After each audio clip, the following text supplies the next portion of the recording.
आदाब नाजरीन, मैं हूं आपका मेज़बान अब्दुल वाजिद और आप देख रहे हैं तस्नीम टीवी।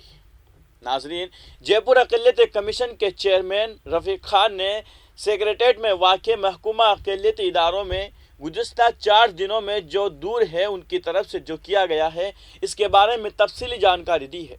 उन्होंने कहा है कि हम 15 नकाहती प्रोग्राम के हवाले से मीटिंग ले रहे थे, लेकिन ज़िला मीटिंग में कलेक्टर, एसपी और डिस्ट्रिक्ट एजुकेशन ऑफिसर मौजूद नहीं थे, जिसके मुतालिक हमारी जानिब से वज़ीर आला और चीफ सेक्रेटरी को शिकायत भेजी गई है।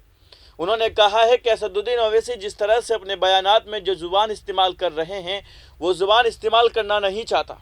उन्होंने कहा है कि सब जानते हैं कि ओवैसी किस पार्टी से ताल्लुक़ रखते हैं, जबकि उन्होंने कहा है कि लोग हमें काम की बुनियाद पर वोट देंगे।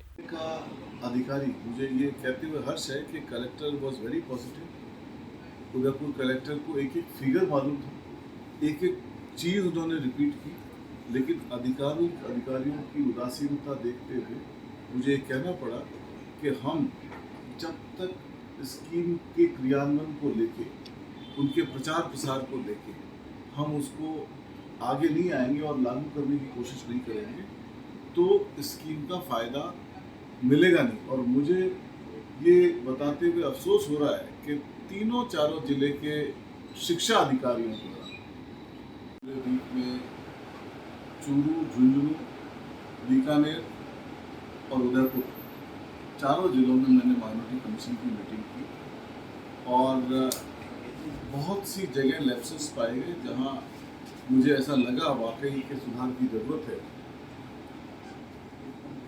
मैंने मुख्यमंत्री जी को चिट्ठी भी लिखी है और चीफ सेक्रेटरी महोदय को भी चिट्ठी लिखी है कि जब तक जिला प्रशासन 15 सूत्री कार्यक्रम को प्रायोरिटी नहीं देगा और प्रायोरिटी से 15 सूत्रों पे विचार और उन पे क्रियान्वयन नहीं होगा तो 15 सूत्री कार्यक्रम के अंदर लाभान्वित वर्गों को संपूर्ण फायदा नहीं मिल पाएगा।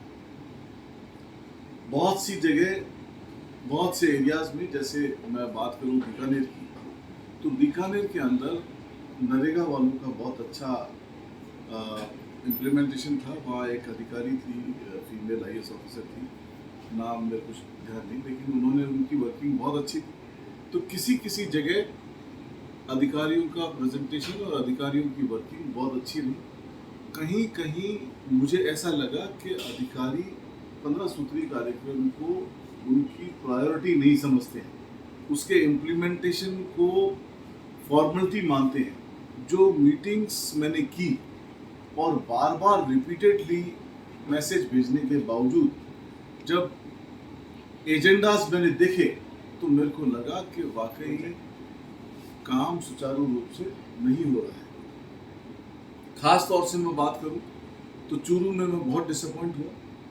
कलेक्टर एसपी दोनों मौजूद नहीं थे, तो मुझे ये लगा कि कलेक्टर और एसपी की शायद चूरू जिले के अंदर 15 सूत्री कार्यक्रम को लेकर कोई प्राथमिकता नहीं है।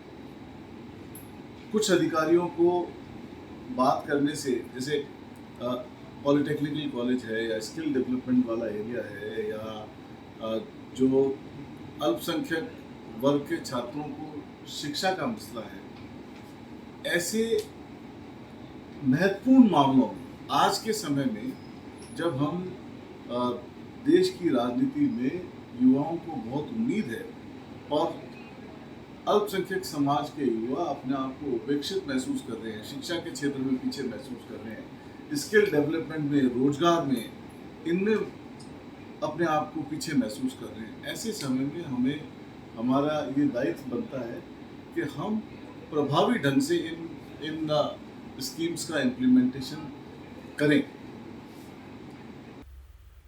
फिलहाल की खबर में इतना ही। मुल्क और गैर मुल्क की तमाम बड़ी खबरें जानने के लिए देखते रहिए तस्नीम टीवी। आपके मेज़बान अब्दुल वाजिद के साथ। अल्लाह हाफिज़।